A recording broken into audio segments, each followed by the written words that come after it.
د ضلع سوات تحصیل بریکوټ سیول هسپتال کې د پیرامیډیکل اسوسییشن ضلعي مشرانو د راتګ په وخت د پی ایم ای ملګرو ډیر په درناوي هرکلی وکړو او میلمنو ته هارونه ورپغاړه کړل. په تیر څلور کالو کې د پیرامیډیکل اسوسییشن ټاکلي شوي مشرانو د خپل پیرامیډیکل ملګرو لپاره چې کمې هلې ځلې کړې وې د هغې په ډاګه کولو لپاره یوه غونډه منعقد شوه چې پکې د پی ایم ای صدر خورشید احمد خان او چیرمن عصمت الله خان د هغې وضاحت وکړو چې له وجې نه د پیرامیډیکل ملګرو ډېر په خټو کې ستاینه وکړې. موږ چې د څه لپاره منتخب کړي وو نو هغه پای باندې پوره نه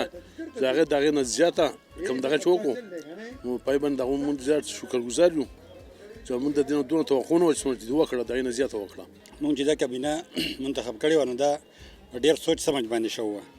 او دا په یوه ورځ نیمه کې نه وه شوې، دا تقریبا په دې باندې 15-16 میاشتې لګېدلې وي. د دې روح رواجو زمونږ جناب عصمت الله صاحب چې کوم دی زموږ سابقه صدر دی او زمونږ د دې پینل دغه چې دی عصمت ګروپ مشر دی زموږ هغه دا یو کس ټچ کړی و د هغو سره جرګې کړې وي صلاحګانې کړې وي چې دا یو کس هم ډېر په غور په فکر باندې راغستی و او دې نه هم کابینه جوړه کړې وه. نو دا 11 تنه موږ کې وو د دوی 11 شعبې دوی په هغې سپیشلټي وه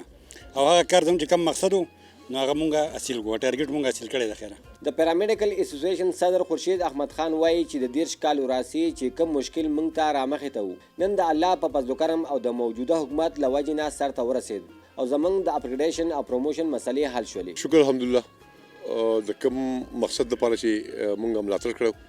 هغه مقصد د پیرامیډیکس خوب و دا یو سوچ و چې په هغې باندې تقریبا 30 کاله جدوجہد شوی. زه شکریه ادا کوم د جناب محمود خان وزیر اعلی خیبر پختونخوا، منیسټر مراسید صاحب، فضل حکیم صاحب، محیب الله خان صاحب او ډاکټر امجد صاحب چې د هغو په کوششونو باندې زموږ د پیرامیډ څخه خوب سرته ورسېد. کم خوب چې به پیرامیډ ته 30 کال نه لیدو هغه خوب دا و چې زموږ د اپګریډیشن او زموږ د پروموشن مسایل او شکر الحمدلله زموږ د اپګریډیشن او د پروموشن هغه مسلې حل شوي او د 16 سکیل نه والا د 20 سکیله پورې زموږ پوسټونه اپګریډ شوي دي. په دې باندې دوباره د خپل صوبایي حکومت شکرګزار یم او ټولو ملګرو له مبارکباد ورکوم چې دغه دا یو غټ خویا شو دا پوره شوی دی او امید لرم چې انشاءالله په روان وخت کې هم زموږ د لاسونه څونه څه کیدای شي نو دوی موږ له کوي او صوبایي حکومت به هم کوي او انشاءالله مرکزي حکومت به هم کوي. په دې توګه باندې زموږ انشاءالله په 27-28 تاریخ باندې زموږ د کابینې ټایم پوره شي او باقي طور به انشاءالله بیا د الیکشن اعلان کیږي او هم د دې ملګرو خوښه ده چې چاته ووټ پول کو هغه زموږ مشري. د عصمت ګروپ مشر عصمت الله خان هم د موجوده حکومت د تیر شوي منسټرانو شکریه ادا کړه او په خپل ټاکلي شوي صدر باندې پهر وکړو چې څومره تمه مترنه څرګندوله د هغې نه سیوا منډې تړلې وخلي دي او په هر ځای کې ورته کامیابي میلاو شوې ده. د ټول نه اول خو زه د رب العزت شکرګزار یم چې کوم خبره زما د ملګری چې اوس ورته زه مشر یم او دی مې کشر د پیسد د صدر چې د په الیکشن کې کم وعده کوله چې د به کوشش کوم نو د الله شکرګزار یم چې پای کې مونږ سرخرو ساتلی وو.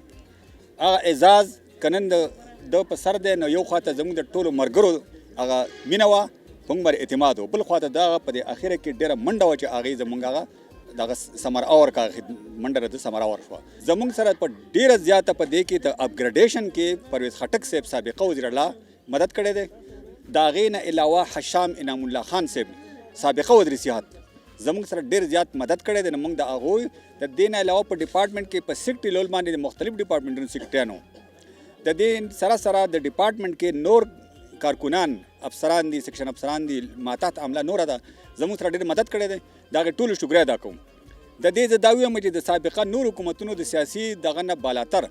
زموږ سره همدردي مدد ساتلی دی، زما سره ډېر تعاون کړی دی خو چونکې هغه شان مدعي زم ځکه چې په سیاسي پارټۍ کې نه وم نو هغه شان نه راشوي دی چونکې د سیاسي پارټۍ د موجوده حکومتي پارټۍ سره ټل و د چې کم کار کړی دی او دا زه وایم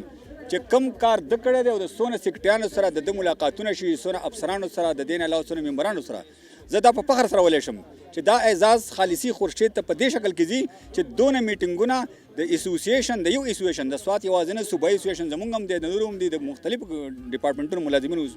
دغه اسوسییشن دي.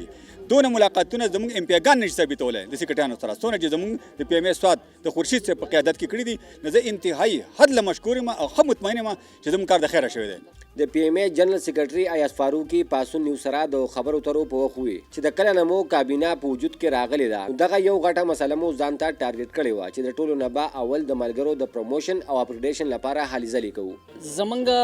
کابینټ چې کله 4 کاله وړاندې د دې مشرانو په سلا او د مرګرو په سلا باندې جوړ شو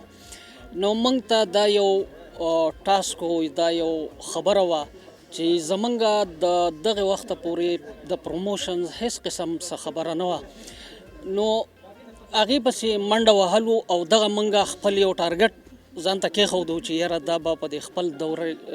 4 کاله دور کې دا به اچیو کوو. او زه د خپل صدر خورشید احمد خان چې هغه زمونږ صدر و، زمونږ لیډر و او ډېر په نره باندې هغه خپله منډه د خپل برادرۍ دپاره، بلکې هغه موږ د ډسټرکټ سوات په لیول باندې یو کابینه و. خو چونکې هغه زه نن په فخر سره وایم چې ټولې صوبې ته ټول KPK ته د پیرامیډکس اپګریډیشن او د هغې پروموشن چې دی نو هغه سر انشاءالله کیږي به او خلک به دغه خپلو زړو سکیلونو نه نوو سکیلونو ته ځي د 16 نه د 20 پورې به انشاءالله. او دا د صوبې په تاریخ کې اولنی ځل دی چې یو ضلع دومره حده پورې د خپل برادرۍ دپاره منډه ووهله. لږ وخت په کور او ډیر وخت د ملګرو د مشکلاتو د حل کولو لپاره PMA صدر خورشید احمد خان ډیره غټه قرباني ورکړې ده. د PMA جنرال سیکرټري ایاز فاروقي وایي چې د صوبې په تاریخ کې په لومړي ځل د یو ضلعي کابینې مشر د ټول پیرامیډیکل لپاره یو اهمه مسله حل کړله. د کیمرامین عجب خان سره سمد انجم، پاسون نیوز، بریکوټ، سوات.